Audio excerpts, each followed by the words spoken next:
So we have come to the end of this of the making of this flower, and I would like to say that for very many sections I have slightly fast forwarded this because doing this is taking will take us a long time, and because we do not have as much watching hours for ourselves. But I have not omitted any of the things, like for example, right now my hand is moving little faster than it was usually.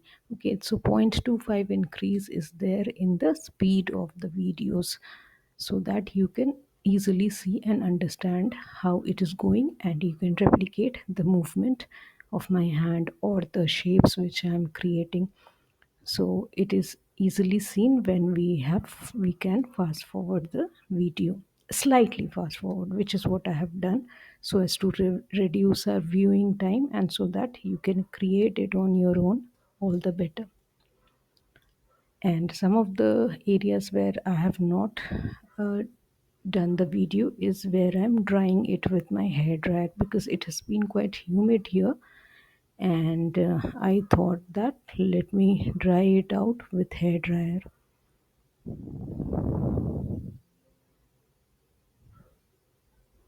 So here I am creating the shape for this lighter colored petal,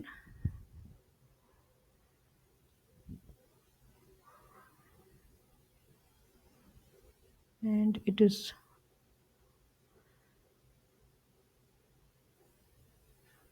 again part of the layering process itself.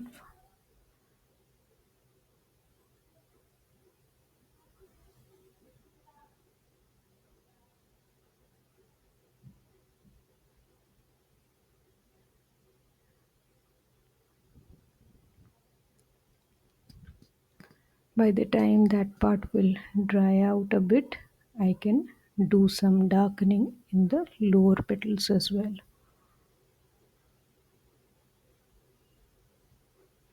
I'm using a smaller brush so that I can create the finer shapes which I can see on my reference image from the digital device which is opened in front of uh, me.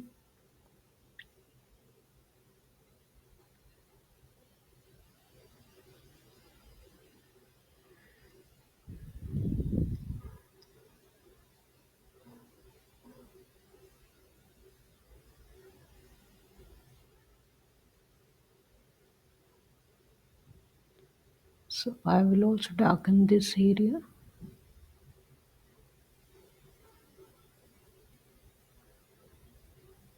I'm just wetting down this petal with my large hake brush, because I want to just unify, because the shapes are not prominent on this petal.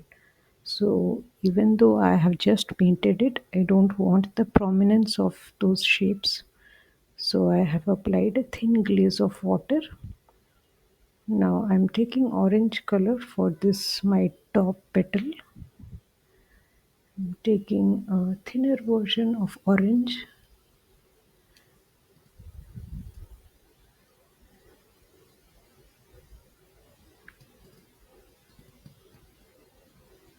It is quite a bit watered down.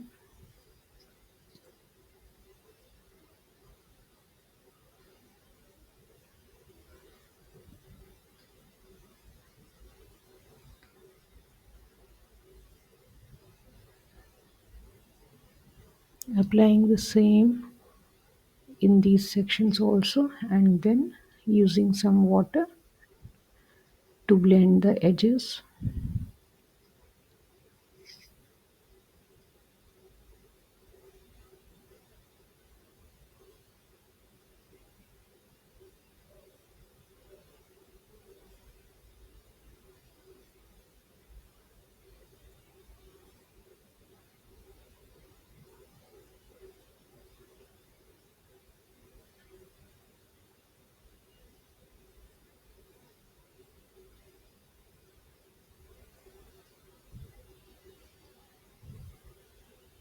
Blending the edges further, taking a mix of alizarin and pink again.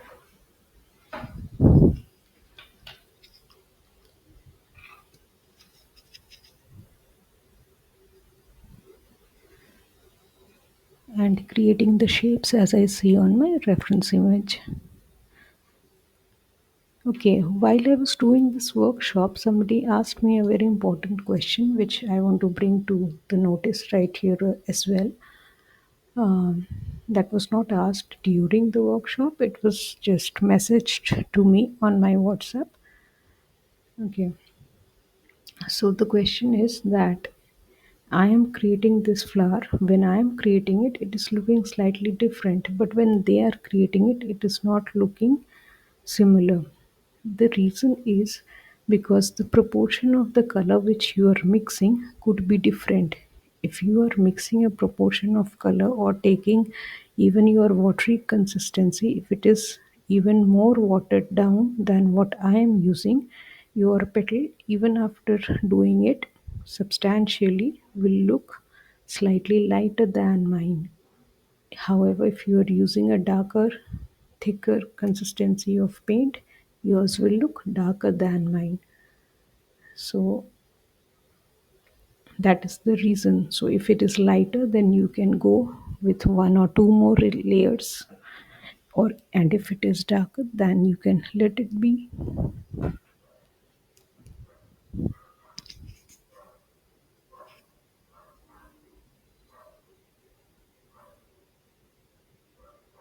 Improving, trying to improve the shadow shapes here.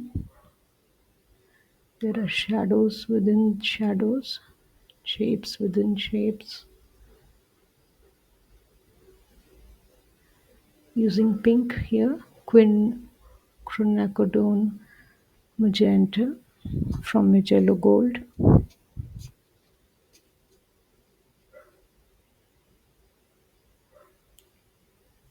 We'll also be using some Windsor Violet here.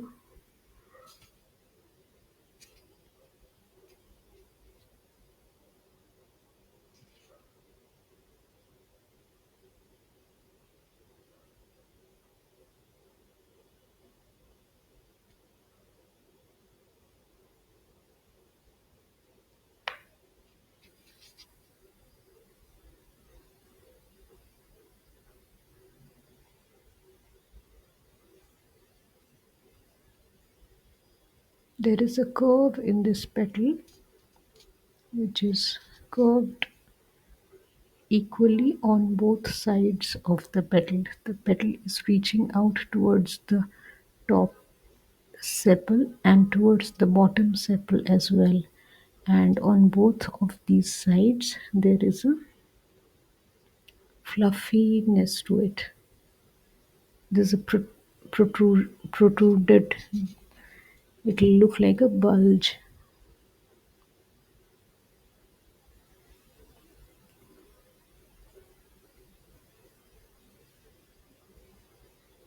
Yeah, I'm doing this thinner with a thinner brush, this area, because it is a smaller area. So with a thinner brush, I'll be more in control when I'm doing a smaller area.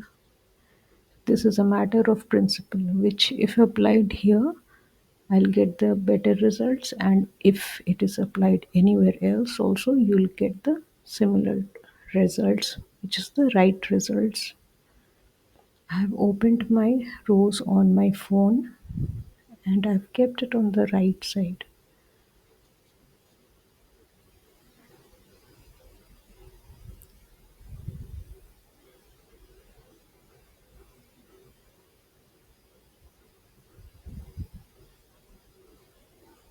Using a mix of alizarin and pink, you can also mix little bit of perylene maroon.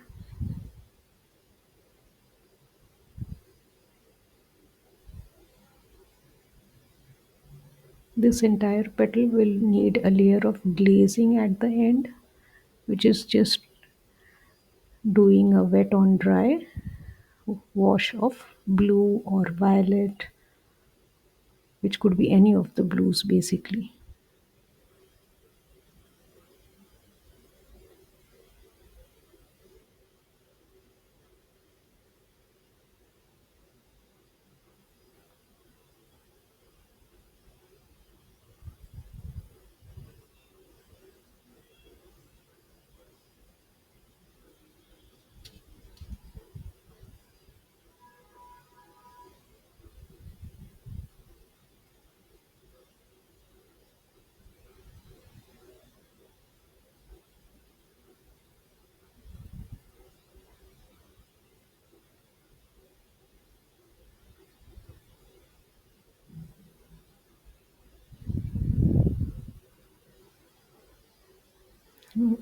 we need to look at the reference image when we are doing this area, because there are different values in here, and we want to work according to the values which we see on our reference image, so as to bring out the three dimensionality of this flower to the best extent possible.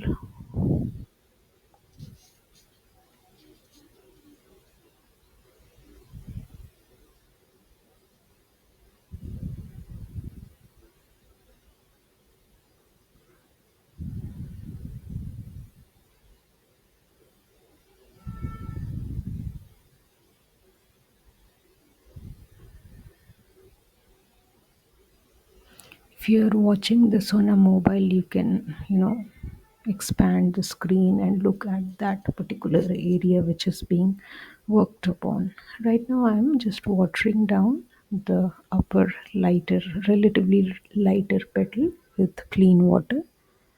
Using a hake brush makes it easier because it is a very soft bristled brush made of goat hair, and that's why it will not scrub out the paint which is already there on the petal, especially in the case of light colored petal. Changing my brush into a round brush again, synthetic it is, and using a mix of alizarin and red,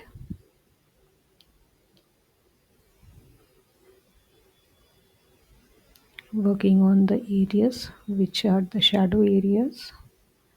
But the mix you see is very pale. It doesn't have adding a lot of concentration of the pigment. It is more on the lighter side,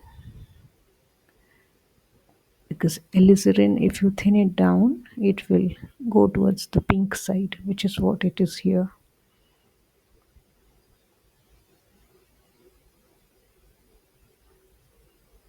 This petal has a lot of water right now. It was just wetted. I had wetted just.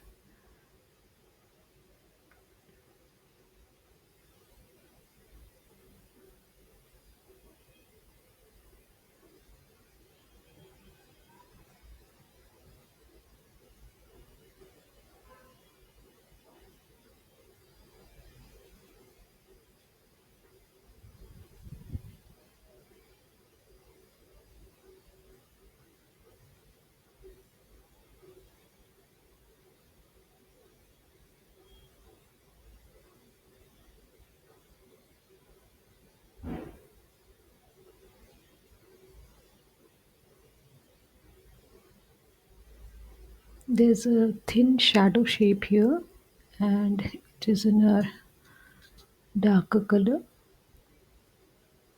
You can use any of the darker reds which you have. I'm looking at my reference image.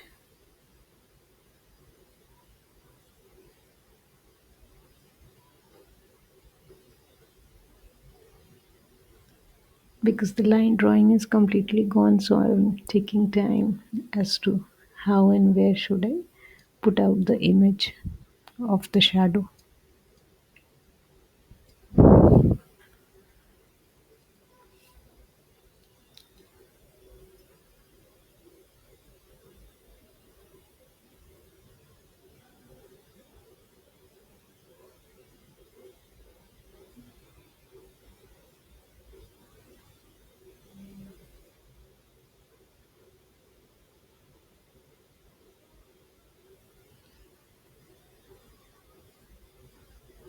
If you're going on top of the whites reserved for the sepals, you can get it off with a tissue, or I just flicked it with my finger.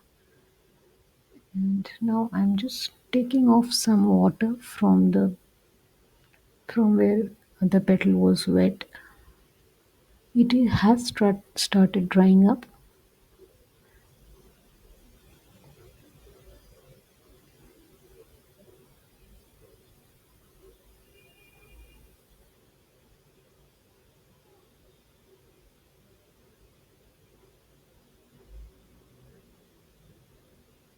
Just applying some little bit of water, because see that the color is, I can see that it's not looking very mixed and soft. So I'm putting in some water so as to dilute the color.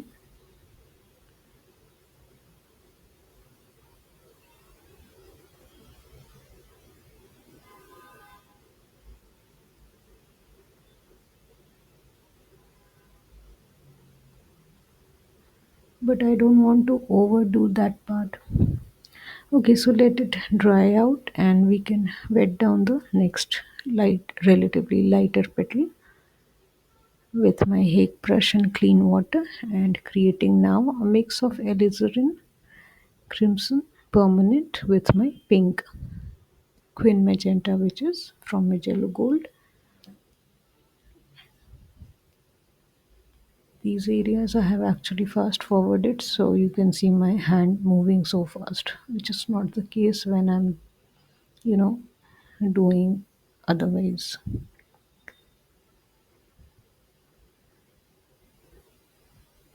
So this again is a relatively pale mix, not very pale. There is a level of, it is between something between, the consistency of the paint is something between watery and milky.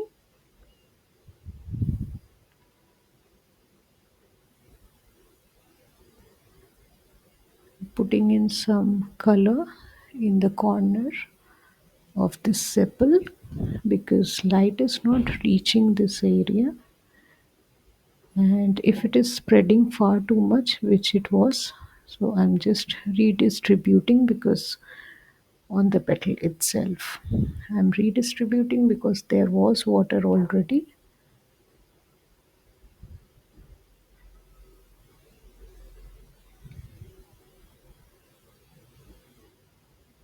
and I'm adding some more color, red, permanent red this is.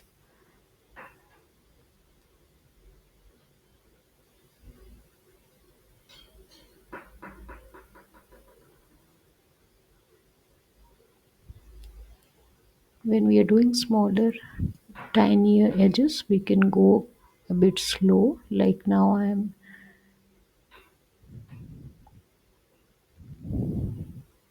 because we need to consider the shapes which we want to create over here. That's why we need to go slow and go according to the reference image.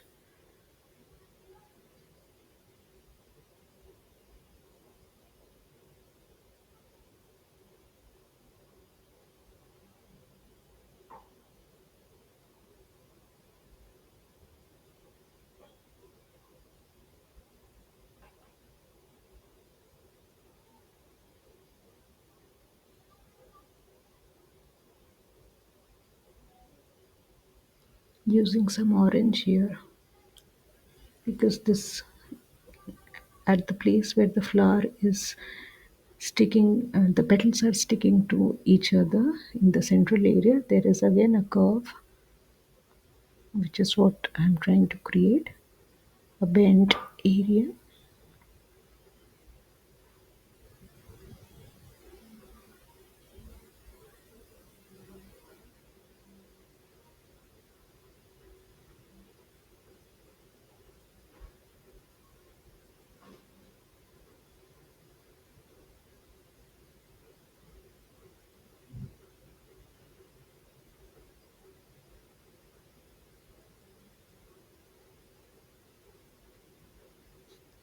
Go with smaller brush strokes over here.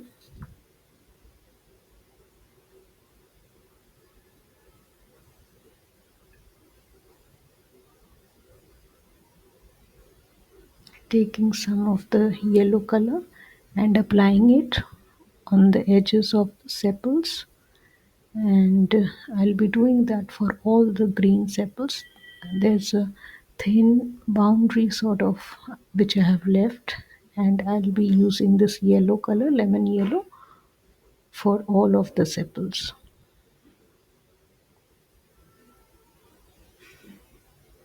And for the greens of the sepals, if it is looking a bit dull and you want to darken it, a very good idea is to mix a tiny drop of red and then use it.